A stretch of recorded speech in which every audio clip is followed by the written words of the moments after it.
নোয়াগাঁও মিয়া সাহেবের বাড়ির পাশে মসজিদের সাথে সংশ্লিষ্ট একটি কাঠের ঘর। আগে বিচার আচার হতো।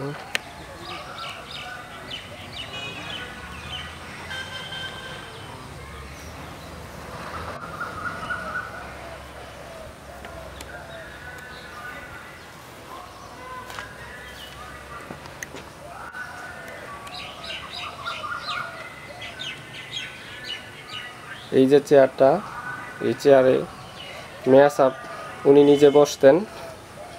সব কিছু কাঠের। এখনও এই কাঠের যে ঘরটি এখনও অনেক মজবুত এবং টেকসই।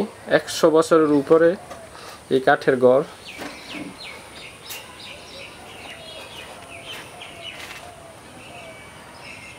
অনেকটাই সুন্দর।